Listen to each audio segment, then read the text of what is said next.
Well, let me welcome you again to our Abuja studio this Wednesday morning. And I just want to remind you that last week, Wednesday, the Nasarawa State University held its 50th inaugural lecture.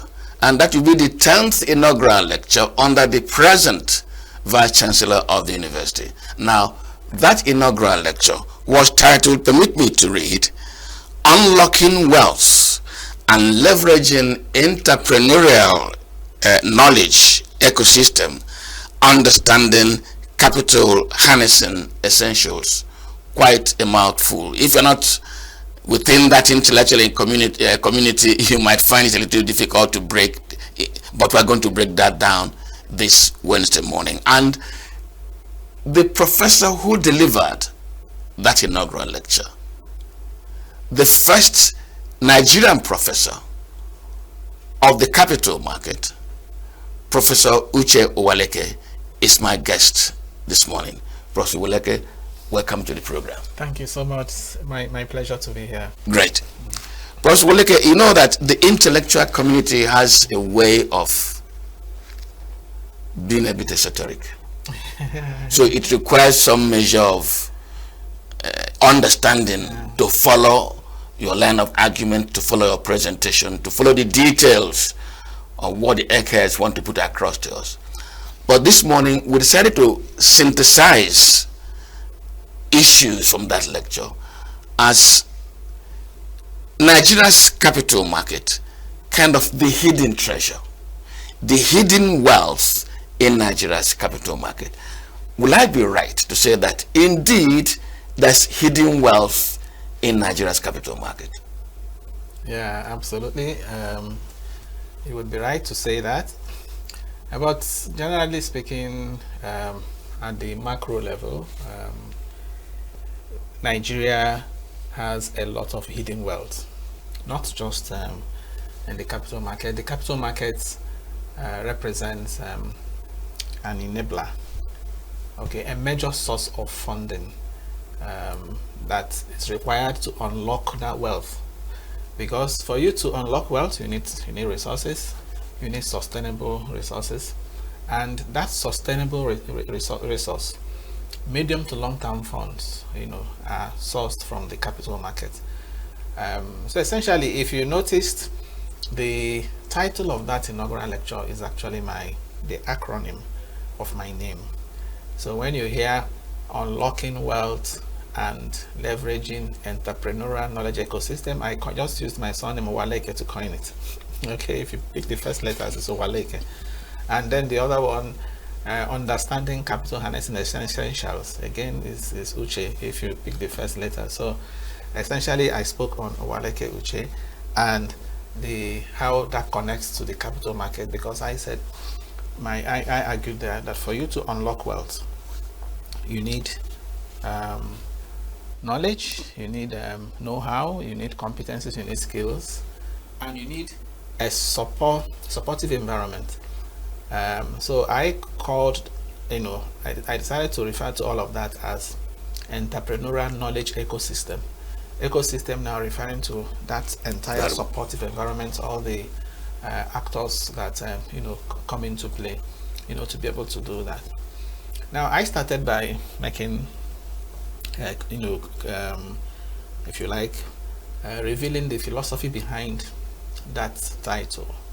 Why did I choose to write on that, Owaleke Uche and the capital market? Because essentially that's what it is. Yeah. So and I started by saying my name is Owaleke. The full thing is Owaleke Ezie. Okay. I'm sure your audience will understand. Yeah, it would necessary. Yes. Let us break it down. Yes, my father told me that Owaleke Ezie means God has finished, creation, and let the world make well. Owaleke Ezie, okay, the world should make well, okay, and so what that means is that God has deposited in us. God has left us with huge resources. And that is why even in the Bible, the Holy Book, we are told that after God finished creation, he gave man dominion over all the earth. So see what I have created, Okay, make good use of it. I guess that's what that refers to. Taking dominion means. Yes, make good use. Don't destroy. Make good use of it. So we have these resources all over. So how do we now make good use of it? Then that now brings us to the issue of you need a discerning mind. Okay, to be able, you need knowledge, a discerning mind to be able to unlock wealth. And what is that discerning mind? In Igbo language, mind is uche. Yeah. Right? Okay, you can see the connection.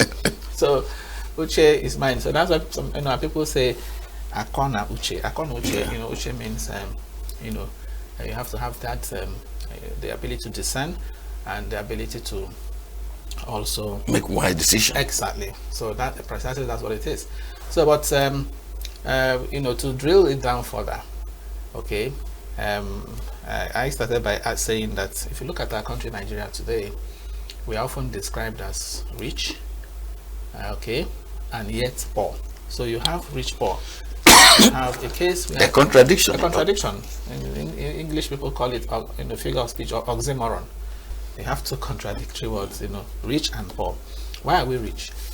If you look at the enormous resources, human resources, natural resources, mineral resources, they are all over the place.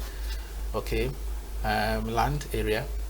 Okay, unfortunately, regrettably, we have not been able to put all that to good use. We've not been able to harness them, for the benefit of Nigerians, such that today you still hear that Nigeria is among the poorest countries in the world.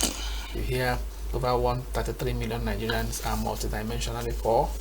Okay, a lot of people don't have access to water, electricity, good roads, and so on. So it shouldn't be the case with all that God has blessed us with. Look at weather, good weather. Okay, so there's no reason why we shouldn't have stable electricity. That's also my argument, because if you look at it, we have sun, so we can utilize solar. We have water, hydro. Okay, look at in Enugu, for example. Look at the coal. Of course, we have gas, we have coal. We have coal. Okay, a friend of mine, again, a story I told, during that occasion.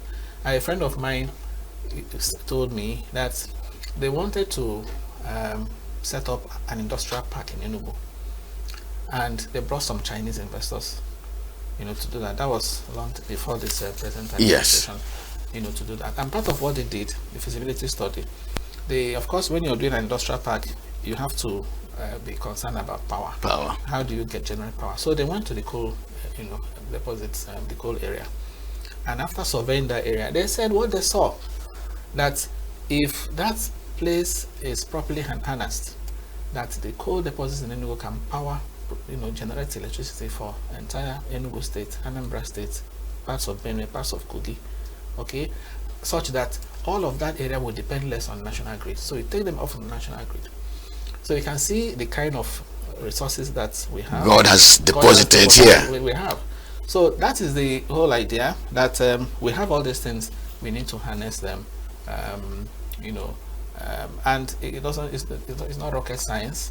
Okay, what we need to do is to, as I said, continuously, intentionally develop the skills, the knowledge, okay, and provide that enabling environment.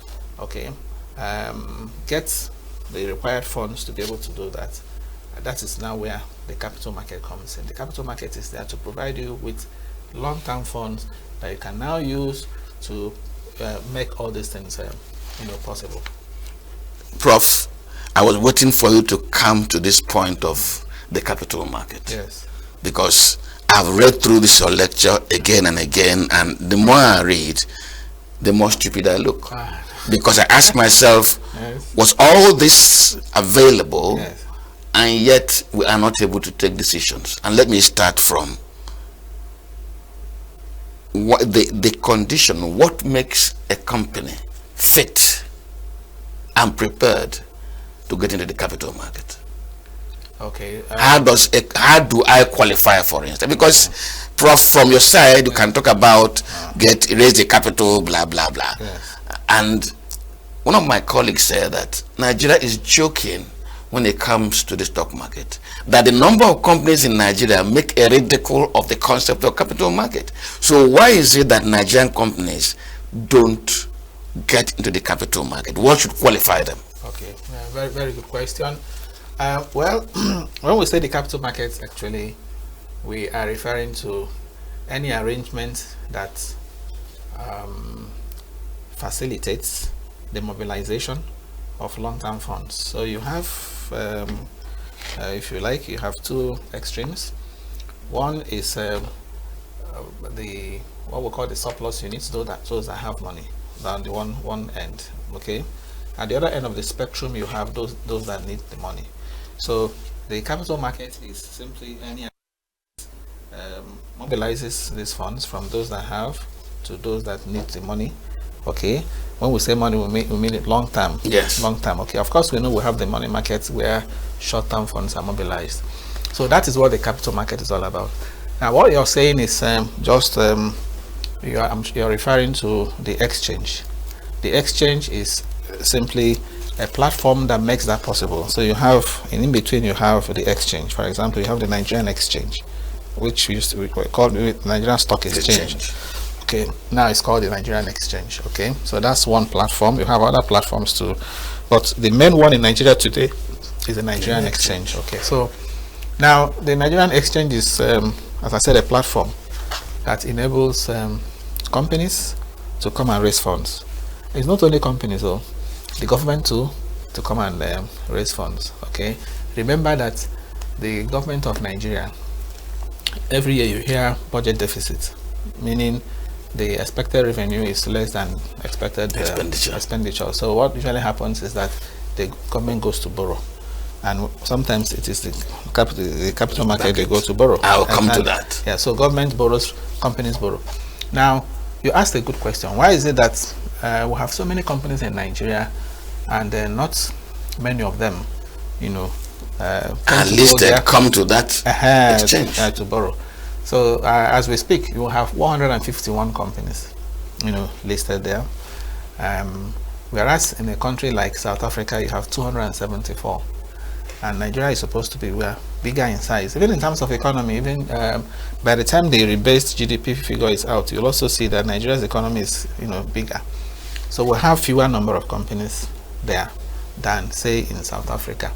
Okay, so why is that so? That's a good question, and that's also one of the reasons. If you checked in my lecture, I talked about the IPO approach in capital raising. The idea is incentive. I said government can give incentives that will encourage companies to see the need to come and list. Okay, because the more companies we have in the exchange, the more companies are listed, the more companies are able to raise funds. Because when you have companies listed, they issue shares, they get more money. What do they do with the money? They expand. When they expand, they employ more people, more jobs, you know, create more job opportunities. So the economy is better for it.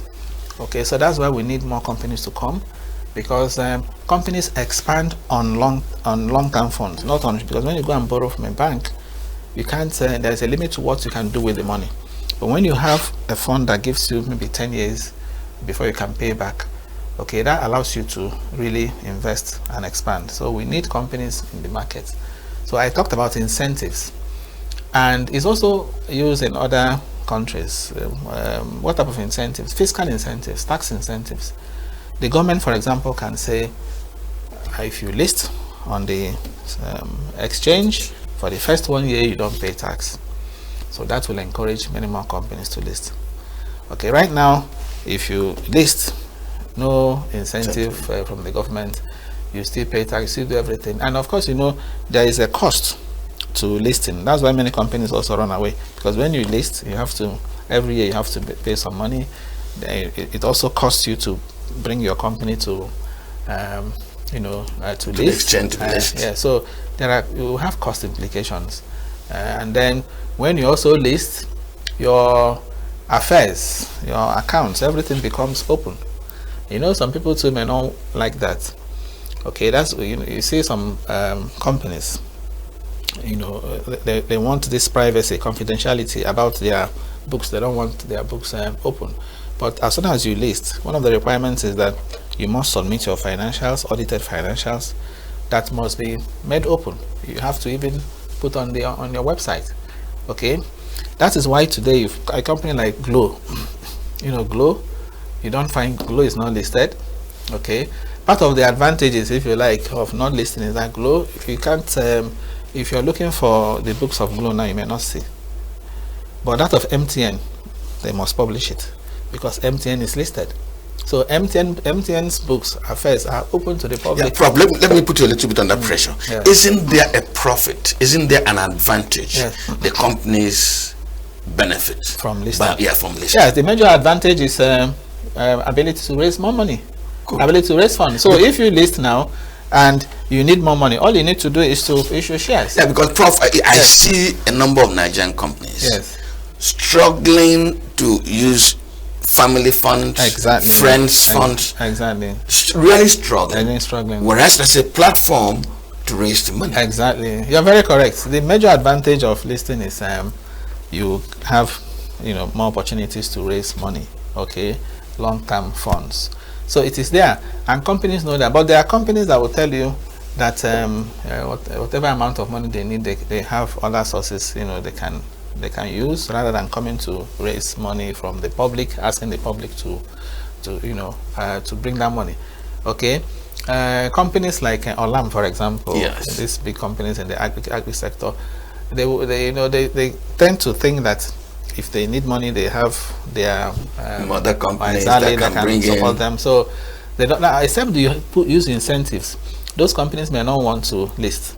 All right, and yes, we have said companies stand to get more money, but there is also the downside which some other companies are considering, because when you list and you issue shares, people now buy those shares. Those people that buy those shares become part of their co-owners. Exactly. So there are people that that may not want to dilute control.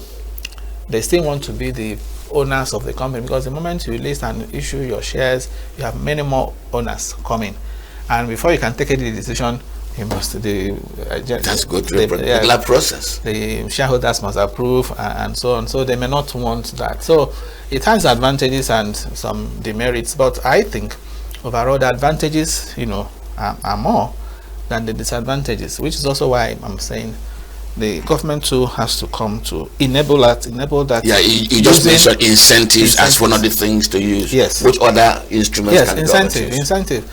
That incentive is very key. In Jamaica, not too long ago, they did something similar. They granted a tax waiver for companies that get listed on the Jamaican stock exchange. When they did that, the number of companies was 35, but after they did that, it jumped to 100. Lots more companies started coming because they wanted to enjoy the waiver. So tax holiday. A tax holiday. So that kind of thing can happen here. If you look at the tax reform bills that are still in the National Assembly, one of the recommendations there is a reduction in companies' income tax. Okay, there's a recommendation to increase VAT. There's also a recommendation to reduce companies' income tax. That of increase in VAT, I don't support. I went to the National Assembly to make a presentation, on behalf of my association, saying we don't support the increase in VAT, but we are in support of the reduction in companies' income tax from 30% currently for large companies to 25% by 2030. So the government can use that window, can say, okay, let that reduction be for companies that listed on the exchange. Yes, listed on the exchange. So if you are listed, instead of paying 30, you pay 25 so that is an incentive for companies to also come to list. And the interesting thing, if you check the records of companies' income tax collected by the Federal Internal Revenue Service, you'll find that the majority, over 60% of the collections, come from listed companies, come from the likes of MTN, Dangote Cement, okay, Airtel. These are the companies that pay huge taxes because, as I said, their books are open, they are listed. It's difficult for them to evade tax. All right. So when a company gets listed, there is this improvement in governance, okay, improvement in transparency, okay. They are all linked. So that way, a company, it becomes difficult for a company to evade tax. So why don't you now grant that incentive to bring more companies so that you now have increase in revenue because you have expanded the base, as opposed to the current situation where you have companies that still find one way or the other to evade. Prof, I want to draw attention to some big sector. I do not know how many of the oil companies are listed on the exchange. Yes. I do not know. Yes. And I also do not know how many of the banks are listed on the exchange. Yes. Let me tell you one worry I have as a person. In the course of reading through this lecture and the GDP growth and all that, you mentioned that the services sector accounts for about 56% of the GDP growth. Yes. Whereas agriculture and the manufacturing sector are down the ladder. Oh yes. Let me also give you a piece of information, if you don't mind. Nigerian banks are increasing in number. Yes. And the level of profit they're declaring goes higher. Yes. But companies are either exiting the Nigerian economy or they're closing shop. And my colleague says to me that in better organized economies, the health of the economy, the health of the banks really, it is determined by the health of the manufacturing sector, the service sector and all that. Absolutely. How come Nigerian banks are declaring huge profit and companies are closing shop or exiting? Is that a contradiction? Well, it's a contradiction. So what can account for that? Yeah, first is to the observation you made earlier about oil companies. Yes, being listed. You're very correct. We have a few of them that are there. The likes of maybe Seplat, the likes of MRS, Oando, Total, recently Aradel, but many of them that are listed are in the downstream, sector. Shell is the not big there. ones, is not there. The big players. Mobil is not there. Yes, the big player like Shell, is not there. It's not listed. Okay, that's also why in my lecture, I talked about IPO approach. The PDI is privatization. So, and I said that the government can also lead the charge by getting our national oil company, NNPC Limited, to list on the exchange. The same way we have in Saudi Arabia, we have Saudi Aramco. The same way we have in Norway, we have the Equinor. Equinor is listed. Government interest is just 7%. The rest belong to the public. In Brazil, you have the Petrobras. Okay, in Italy, you have the Eni of Italy. So we can take a fraction of the NNPC Limited to the exchange. Okay, that way you achieve a number of things. First, you, of course, as soon as you do that and you issue, say, 5% shares of NNPC Limited, you are raising money. That's one. Number two, you're also allowing Nigerians to be part of the fortunes of NNPC. Number three, you're also making NNPC less opaque, because as I said, I told you, once you list, you become transparent, your books are open. So this allegation of opacity will reduce. NNPC governance will also improve because the company is listed. So a number of benefits will come with it, okay, with listing. So I think government should speedily move to listing NNPC Limited on the exchange, and privatizing the refineries as well, through the market. And when you do that, of course, you bring in the private sector that will run it. Now that at least we have Dangote, if you now privatize refineries, you find a situation where the competition can be healthy, such that prices of these things can actually come down. All right. Okay. Now you mentioned the case of banks. Yes, it's really something that is sad in the sense that the financial services sector in Nigeria is completely disconnected from the real sector. There is a disconnect. So you find, if you take the GDP, the last one, yes, latest one published by National Bureau of Statistics, the one for fourth quarter of 2024, of course, you also find the whole year. GDP grew by 3.8% fourth quarter. For the entire year, it grew by 3.4%. Now, if you disaggregate that, you find that whereas the services sector was growing by nearly 4% growth, the agric and manufacturing sector less than 2%. Okay, as a matter of fact, the agric sector has not done well in a long period of time, and that's why you find food inflation high, because when you are not producing, part of why inflation rate is high today in Nigeria is because of food. Because if you look at the numbers, food is where the pressure is. Okay, so agric hasn't done well, but again, partly because of insecurity. Okay, so you have food prices. So when you have the real sectors, still in the woods, but the services sector growing, particularly this financial services sector. Last GDP report, the banking sector they grew by 27%. 27. Okay, so the growth rate has been double digit and very strong. And you mentioned it's many of them declaring profits, and yet the real sector. So that tells you that there's a disconnect. Banks are not really lending money to the real sector.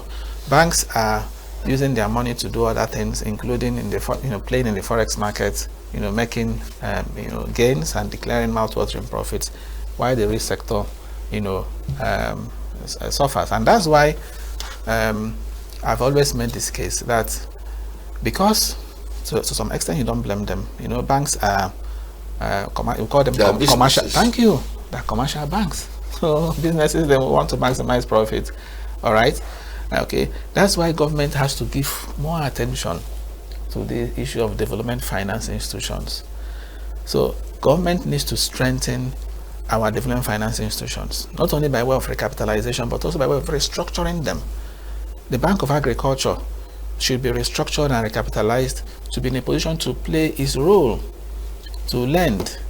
This is difficult for agri firms to get loans from banks, because banks say it's risky. It's a high risk area investment. Even with the establishment of NISAL, that is meant to de-risk, they still have this difficulty. Okay, so that's why the Bank of Agriculture, should be there. As I'm talking as we speak, the capital base of Bank of Agriculture is just 50 billion. Okay, even the NISAL that is meant to de-risk, the capital base is just 2.5 billion, and that 2.5 billion, if you check the financials of NISAL, losses over the years have eroded the capital. So we need to strengthen Bank of Agriculture. We need to strengthen Bank of Industry. We need to strengthen Development Bank. All our Nexim. Okay, Nexim's capital base is also capped 50 billion. You compare Nexim, which is our major export credit agency, you compare Nexim with the export credit agencies in India, Malaysia, it is... You don't talk about China. Yes. You don't talk about China. Okay, so Nexim can't compete with these banks, and that's why I was happy in this year's budget.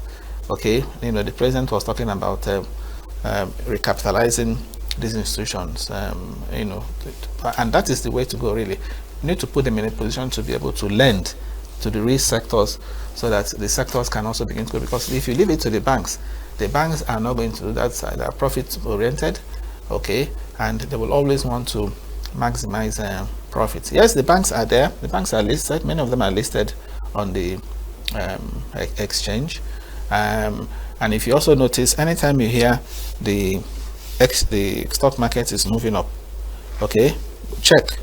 The banking sector is one of the drivers. The oil sector is one of the drivers. And sometime last year, when the stock market fell, it was more because banking stocks, went down. Today, the central bank is pursuing recapitalization of banks, and a lot of them are coming to the market to raise this, additional funds. Yes, and interestingly, we hear Access Bank and Zenith Bank, they've been able to raise the 500 billion naira minimum requirement, from the market, from the capital market. So the capital market, remains a veritable source of, funds, not only for companies, banks, but also for the government. I'll come to the government side shortly. I asked a question on what we ought to do to bring in more of the companies into the capital market. Yes. Prof, one of the fears some of us have from outside is that when we invest our money, yes, we don't know how the money ends. I don't want to tell one or two stories of my colleagues on air. Yes. That will not be fair. Yes. Remember, the topic we synthesized today is the hidden wealth in the stock in the market, capital market. Yes. In the capital market. Yes. And some Nigerians say, look, I have put in ₦1 million. Yes. For the worker, it's quite a lot of money. Yes. And I'm not seeing anything. Yes. How do I get protected? Okay. As you answer me that question, you mentioned incentive to assist get more companies in. I also want to look at regulation, law. Yes. It's not possible also by law that if you are entering this country in this sector, you must be listed on this exchange. I just want to consider those two. Okay, yes. Let me start with the second question. Okay. It's easy to say if you want to invest in Nigeria, or if you're setting up a company, you must list on the exchange. It's easy to put that kind of law, but of course, if you do that, you will run the risk of discouraging investments in Nigeria. Remember, you have competitors all over. They can go to other countries, other economies. So it would be nice for us to compel or coerce companies to the market. As I said, the whole idea is to free up the environment. You want to create an enabling business environment, and part of that enabling business is not to force companies to list, because when you force them to list, by law, as I said, you also encourage them to run to some other countries where these restrictions are not there.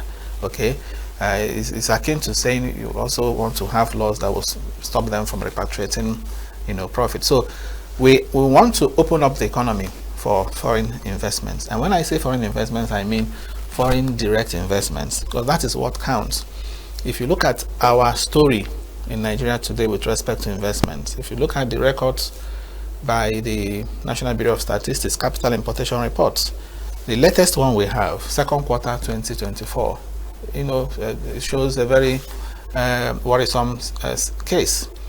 Okay, a situation where $2.6 billion, came in, in that quarter, and out of that $2.6 billion, less than 30 million came in by way of foreign direct investment. Okay, the bulk of it, over 50%, came in by way of foreign portfolio investment.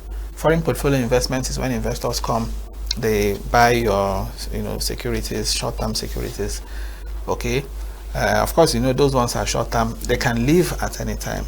Okay, then you also have loans, but the real investments that are patient, what we call foreign direct investment, getting foreigners to come here, establish businesses that can create jobs. Okay, those ones are non-existent, and that is what we should seek to be promoting. And I've always said that the best way to do that is to look at the story of foreign direct investments. Look at what does the data tell us. Okay, now you look at the data published by the United Nations Conference on Trade and Development on foreign direct investment. It says that the major source of foreign direct investments in countries come from Japan, China, Singapore, Netherlands, Mauritius. Okay, that's what the data says. The major source of foreign direct investment in India in Malaysia come from these countries. So if that is the major source of foreign direct, why don't we look to these countries? Why are we concentrating? Because if you look at our major source of investments in Nigeria today, from two countries, UK and US. Yes, UK and US, and these two countries have always pittance. They come with portfolio. They are the ones that do the portfolio investments, and with even what Trump is doing in the US now, protectionism, America first, we are likely to see less of that. Yeah. So it's better we look towards Japan, China, Singapore, Netherlands, in terms of attracting foreign direct investment. So, and I'm saying that our embassies in these countries can be made to play a role. We need to fund those embassies very well so that they can speak to the investors there. Okay, organize meets with investors, project the image of Nigeria for them to come. Our president doesn't need to even visit all these countries for them to come. Once they are satisfied that they have business opportunities here, they will come and establish businesses. So we need to change that narrative by looking towards those countries. All right. Now the other issue you raised has to do with people's experiences in the market. Yes. You're not the first. I've had that severally. The thing is this: anybody investing in the stock market must understand one thing, that all investments come with risks. All investments come with risk. The only investment that doesn't come with risk, theoretically, is when you invest in government securities. I'm coming to that. Because government securities are assumed to be risk-free, since the government will always pay you. But outside of that, most investments come with risk. You see people today investing in Bitcoin, investing in Forex. Those are high-risk investments, and that's why they come with high return. So, with high return, any investment that gives a high return also have high risk. People should understand that. Okay, so when you invest in shares, for example, your returns will come in two ways. It's either it comes by way of your share appreciating. You buy 10 naira today, okay, tomorrow it moves to 15 naira, so you sell at and then make 5. So that's one way. The other way it can come is if you hold it for 1 year or a period of time, and then the company is paying dividend, so you also get dividend. Okay, so for anybody that tells you that he has invested money, he doesn't hear nothing, it is possible the person invested blindly. Before you invest in a company, before you buy shares of a company, you have to do some research. You have to get some information about the company. Okay, that's why I usually don't advise people to go. Of course, go directly. You go through brokers. Through brokers, through fund managers. Go through a fund manager, a mutual fund, okay, where you'll be properly advised. So it's not every company that decides to sell shares that you buy. You have to check very well, check the history. Does that company have a track history of paying dividend? Okay, what's the companies? Who are the people even managing the company, running the company? You have to find out all this. Check the record of the company, financials. So by the time you do all that and you invest, you're most likely, okay, to take the right decision. Take the right decision. Okay, not to have your finger burnt when you have made inquiries, asked questions. But don't invest because you hear your friend is investing. Your friend is buying First Bank shares. You now want to buy First Bank. No, you don't do that. You have to make informed decision. Invest based on knowledge.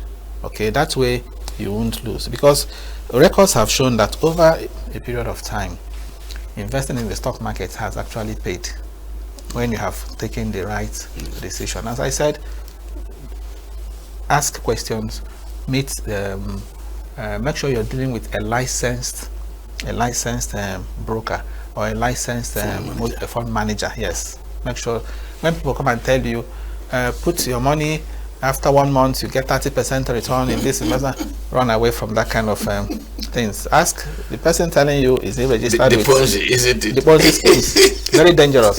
And as per regulation, yes, I think the good news is that the entire market is regulated by the Securities and Exchange Commission. Okay, I used to be in SEC as chief economist and director of research, so I know that the commission is on top of it. It's on top of issues like this, ensuring that investors are protected. I can bear witness. Yes, and that's why if you want to do anything, be familiar with the website of SEC. Go to website of SEC and check whether that firm is registered. If it's registered, then you can deal with it. Yes. Now, Prof, you know that we're looking at the hidden wealth in the stock market. We've just been talking about companies, and in the course of this conversation, you said it's not just shares they sell. There are also treasury bills and all that, government bonds and all that. For the gentleman or the lady watching us this morning and who wants to get educated, if I want to buy bills, if I want to buy bonds, first, what are treasury bills? Then what are bonds? Where do I buy them? Do I buy them by going to the broker or come to the stock market myself? Can I walk into the stock market and I say, come on, who is selling treasury bills this morning? Please, I have some money to buy. Okay, thank you very much. Thank you, Sam. The treasury bills are not sold on the stock market. Treasury bills are short-term instruments. They are money markets. They are not capital markets. But we also advise, if you want to invest, you have some money you want to invest, you invest not just in shares or bonds. You try to diversify your investments. So invest in so many securities, okay, both money and the capital market. Prof, educate me. What is a treasury bill? Okay, is it a cup of tea? Okay. Okay. Well, to understand it, first, you know, government, most of the time, every year, government tells you the budget is a deficit, right? So when government wants to borrow, government can borrow. When government is borrowing from the government can borrow either short term or long term. Now, if the government wants to borrow short term is less than 1 year, either 90 days or 180 days, 6 months, or 1 year. The government will use what we call treasury bill to borrow. So government issues treasury. Government will say, okay, the debt management office, help us issue treasury bills. Of course, with the central bank, issued treasury bills, and that treasury bills, you find it, they advertise it. Just last month, one was done like that. You see it advertised. The DMO will say that issuing treasury bill, 91-day treasury bill, 180-day. So it's advertised. So that is short term. So treasury bills are if you like, securities that the government issues. No, what the government can say now, pour me Mwabos and Joko a paper and say, yes, yeah, we're owing you. No, government brings other paper. It's an IOU. I'm owing. If you take this amount, yes. So government says, okay, I want to raise, let us say, 1 million naira. Government wants to raise 1 million naira. Yes. And then the minimum, if you want to pick that certificate, yes, the minimum you can pick is say 50,000. Good. Okay, so you put your 50,000. He puts his 100,000. So government gets if I have enough money, I can take 50. You can take more than that. Like exactly. Places. Exactly. Okay, like the last one that the government did. Of course, the billions of naira, but the minimum, okay, you can use to buy that treasury bill if you want to buy. Yes. The minimum you can use is 50 million naira. Okay, so with your 50 million, when they are issuing the treasury bill, you can now invest 50 million. And when you invest, the interest rate is there. So like the last one they did it at 17%. Okay, for 91 days. So let us assume that government is issuing. You want 1 million, want to take 1 million, right? And the rate is 20%. That's the interest you get. 20% of 1 million. That's a lot of money. Yes, that's 200,000.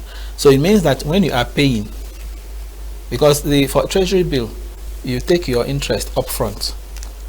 Yes. So when you are now paying that money, what you pay is 800,000. So at the end of 90 days, government will give you 1 million. So you have taken your 200,000 off. So that's the way treasury bills work. Okay.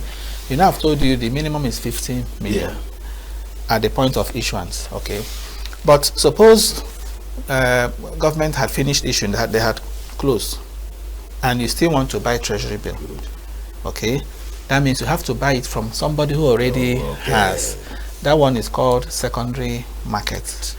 The first one I described, the fresh one, the government is issuing. That one is called primary market.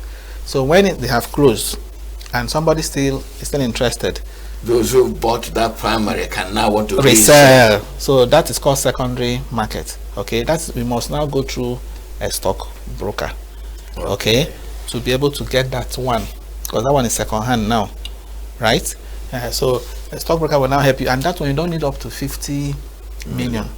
And okay, any amount you have, whether it's 1 million, the stockbroker can help you, get some from somebody who already has.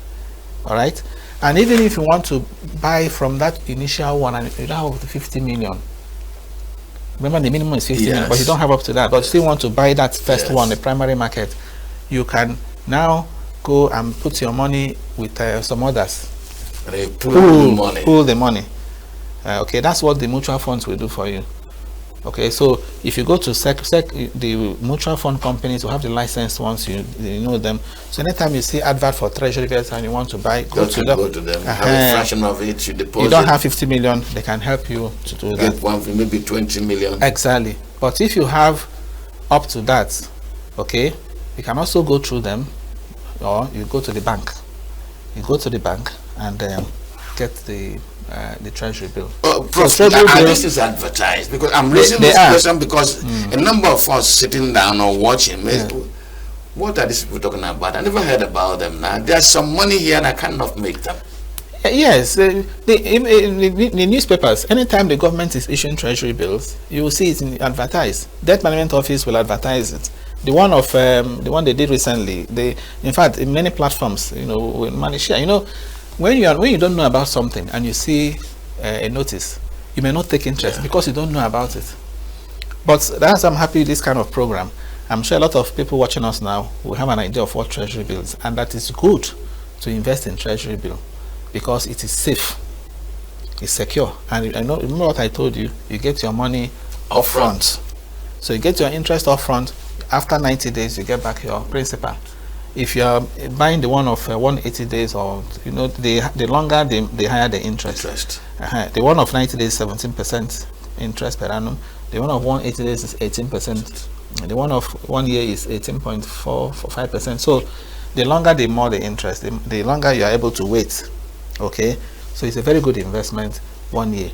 But that, as I said, is the one government must pay. So that's why we say it is very risk-free. If you check the budget 2025, you will see provision for debt service. Okay, government 13 trillion. So government will always bring out that one at source before they start talking about other things. So government must honor its obligation, nothing to fear. Okay, so that's for treasury bills. Now government can also borrow long term using bonds. That's what I'm coming to. Yes. The way I have understood treasury bills, short term. Yes. And it's also a document certificate. A certificate. Yes. What are bonds? But these days, these things are no longer in certificate form. Okay. Before if you bought shares, you be given share certificates. Nothing like that again now. So everything now is electronic. So even when you buy the treasury bill, it's electronically documented. The bonds too, it's the same thing. It's like a certificate. The government says, I owe you. Come and give me this money. After 5 years, it's long term. Okay, the bonds are long term. Oh, that's why the bonds are capital market. They are long term. Treasury bills are the banks, but the bonds, because they are long term, than the capital market. So the government says, give me this money after 5 years, after 10 years. We have the one of 10 years. Okay, we'll give you back. But before then, every 6 months, interest is paid every 6 months, twice a year. Every 6 months, we'll pay you the interest. So interest on bond now, suppose is maybe, let us say 14%. Okay, if government has issued a bond for 14%, it means that every 6 months, government will give you. Remember, it's 14% per annum. Yes. Per annum. Yes. So government gives you 7% 7% of that every 6 months until the maturity of the bond. You now get back your principal. So if you are the type that you're still working and you have maybe a 10-year horizon, you still have up to 10 years, and you're planning for something, you can invest in bond. Okay, you're sure of getting. At maturation, you have full money. You still have your full money, and you're sure of getting, interest.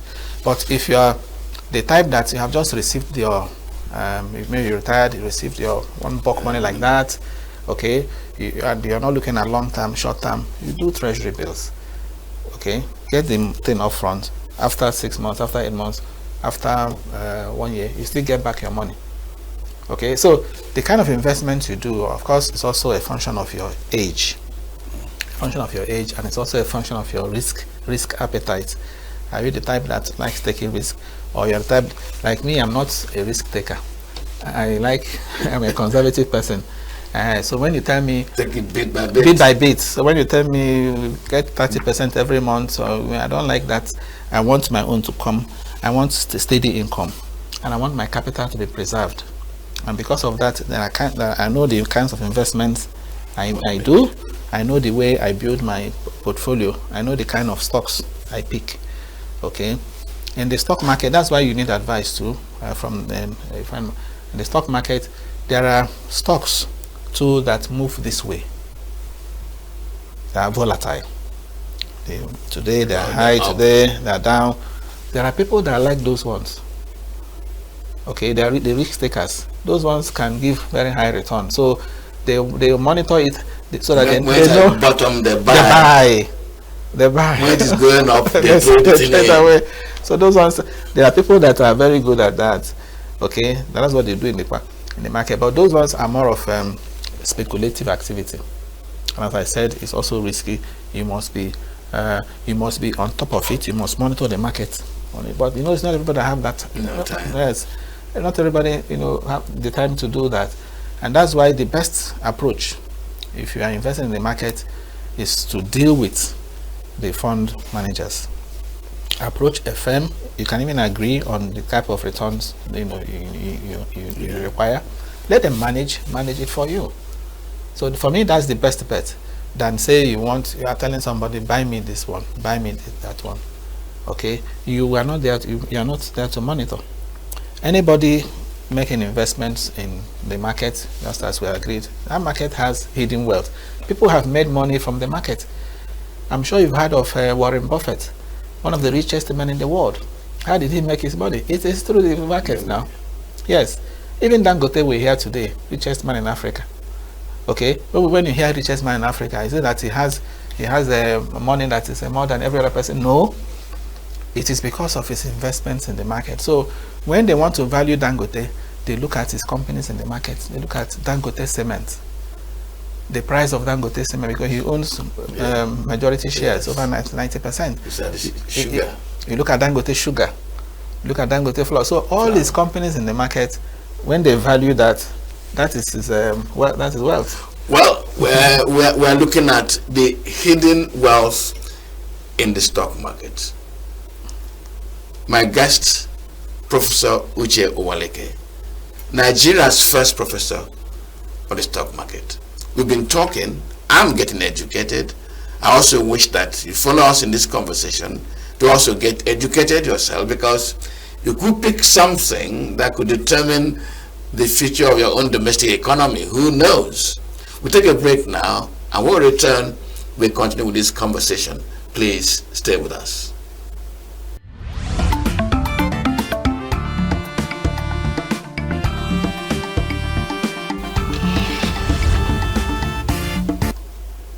Well, thank you very much, and welcome back to the conversation this morning. This is Signature Morning, this Wednesday morning. My producer says you are already running way out of your time. You just have under 6 minutes to be here before I chase you out of the studio. Prof, I've I've tried to enjoy this book, this your lecture, and one thing that fascinates me toward the end is one of your recommendations. You spoke about the knowledge environment. Yes. And the need to fund that knowledge environment. And one of the recommendations you're looking at is how to fund universities to provide appropriate knowledge that one can utilize to unlock the wealth in the system. Yes. Can we please tell me a little more about this, your funding of universities recommendation? Because one of the challenges universities are facing today is funding and providing appropriate education. You're very correct. You see, when you talk about education, my knowledge of that, my wife is an educationist. She's also a lecturer in my university. She tells me that 3 things matter. You have access to education. Access, yes. And government has also tried to, increase this access. You see, even the other day, the president, the FEC, Federal Executive Council, approved 11 new private universities. So they will have many more universities to solve the problem of access. The other is quality. Quality too. ASU has always been interested in quality, and the government to respond from time to time in terms of. We are interested in quality. Everybody's interested in quality. Because when we use the products of universities. Exactly. Quality is very. So that's the second. The third one is relevance. So this is where I think Nigeria, we are lagging behind. Relevance. Education has to be relevant.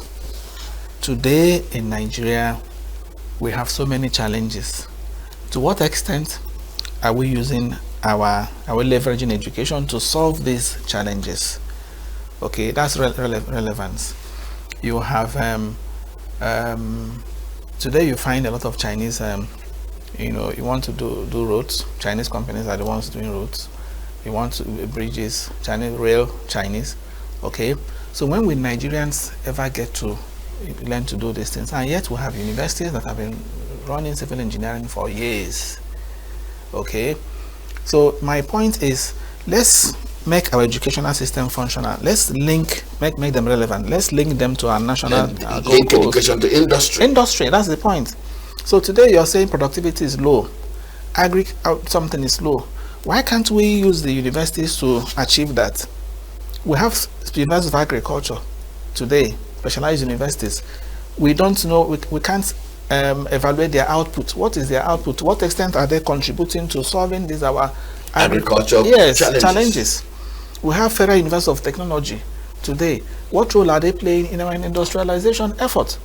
So we should have a way of giving them targets, okay, and linking that to the national our plan. And when you give somebody targets, you give the person enough funds to be able to achieve that target.